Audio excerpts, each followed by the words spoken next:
तो ना अगर हम ऑर्गेनिजम्स की बात करें तो देखें, ऑर्गेनिजम्स हमारी अर्थ के ऊपर बहुत सारे होते हैं, मिलियन के लिहाज से ये मौजूद होते हैं।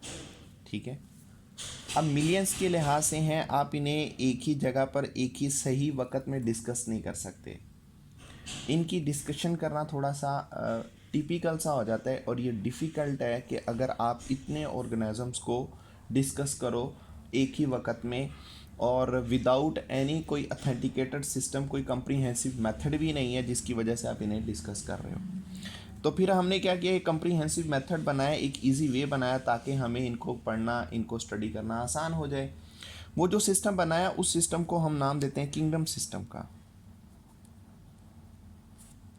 ठीक है, ये जो किंगडम सिस्टम है बेसिकली तौर पर ये है क्या, एक क्लासिफिकेशन का पार्ट होता है। यहाँ पर आप ऑर्गेनिजम्स को क्या करते हैं, इनके किंगडम्स के लिहाज से स्टडी करते हैं, किस मकसद के लिए, ताकि आपको इनकी स्टडी करनी और इजी हो जाए। अब पूरे ऑर्गेनिज्म, ये जितने भी ऑर्गेनिजम्स थे, ठीक है, इन ऑर्गेनिजम्स को दो पहले किंगडम सिस्टम में इंट्रोड्यूस करवाया। देखिए, बात हम कर रहे हैं 2 to 5 किंगडम सिस्टम की, लेकिन अब 5 किंगडम सिस्टम मौजूद नहीं होते, अब 8 किंगडम है। ठीक है, तो किंगडम सिस्टम्स के लिहाज से अगर आप बात करोगे तो सबसे पहले है 2 किंगडम सिस्टम। 2 किंगडम सिस्टम इसको इंट्रोड्यूस करवाया किसने, अरिस्तोतल ने, जिसे अरस्तु कहते हैं। ठीक है, 322 से लेकर 382 BC की बात है। अरिस्तोतल ने पूरी जो लाइफ थी, इस लाइफ को दो हिस्सों में डिवाइड किया। एक हिस्सा किसका बनाया, एनिमल्स का, और एक हिस्सा किसका बनाया, प्लांट्स का। जो तो एनिमल्स हैं, ये अपनी खुराक खुद प्रीपेयर्ड नहीं कर सकते, इसका मतलब है ये क्या है, हेट्रोट्रॉफ। प्लांट अपनी खुराक खुद प्रीपेयर्ड कर सकते थे, इसीलिए इन्हें कहा ऑटोट्रॉफ। लेकिन मसला ये था कि उस वक़्त प्लांट्स के अंदर जो ऑर्गेनिजम्स इंक्लूड थे, उनमें बैक्टीरिया भी शामिल था, उनमें फंजाई भी शामिल थी, और उनमें अलजी भी मौजूद थी।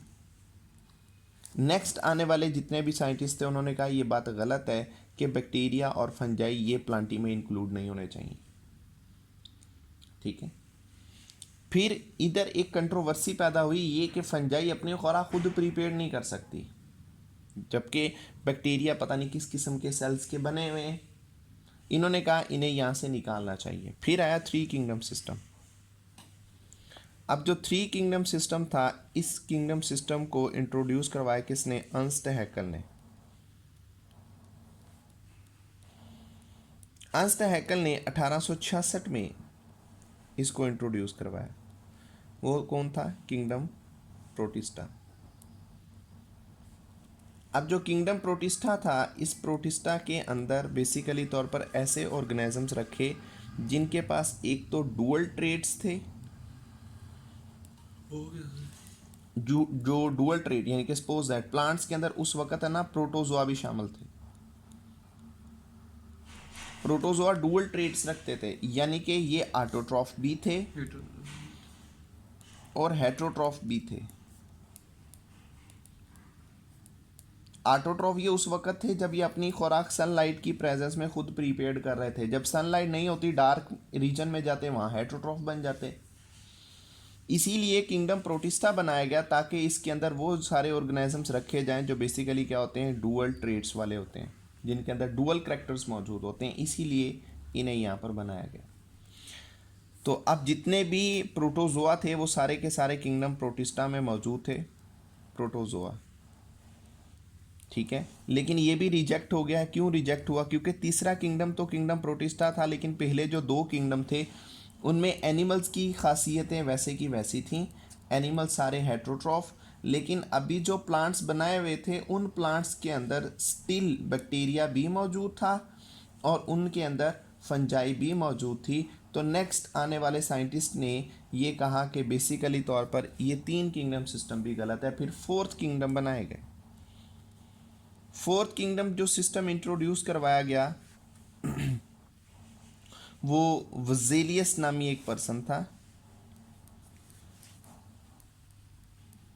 ये बात है 1930 1937 की, बल्कि नहीं 1938 की, 1938। लेकिन इससे पहले एक पर्सन था जिसका नाम था ई चैटन। 1937 के अंदर इस बंदे ने सबसे पहले दो टर्म का इंट्रोड्यूस करवाया, एक प्रोकैरियोट्स का और एक यूकैरियोट्स का।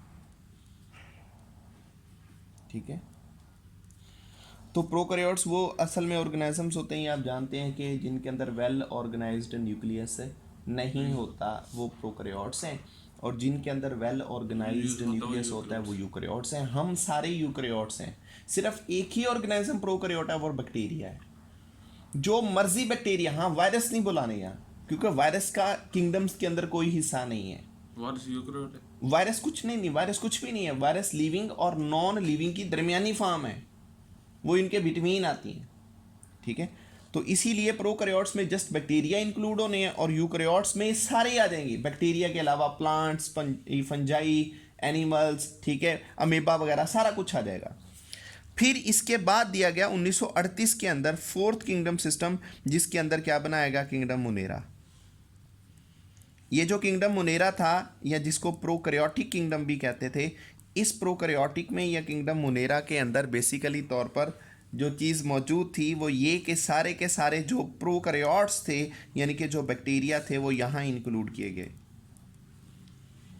लेकिन ये चार किंगडम सिस्टम भी गलत हो गया। क्यों? क्योंकि इसने भी प्लांट्स के अंदर से फंजाई को बाहर नहीं निकाला। तीन किंगडम यही बने, kingdom animalia, Plantae, protista, fourth बना मुनेरा। अब फिर पांचवा किंगडम आया जो फिफ्थ किंगडम सिस्टम था। इस फिफ्थ किंगडम सिस्टम को इंट्रोड्यूस करवाया किसने? रॉबर्ट विटेकर ने।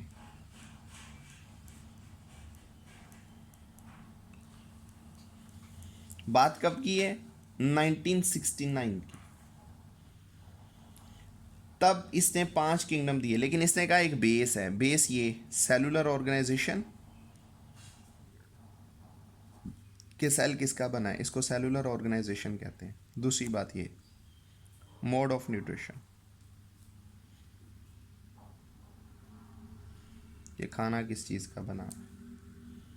ठीक है, तो इसके लिहाज से इन्होंने क्या किया, 5 किंगडम सिस्टम को इंट्रोड्यूस करवाया। अब पांचवा किंगडम कौन सा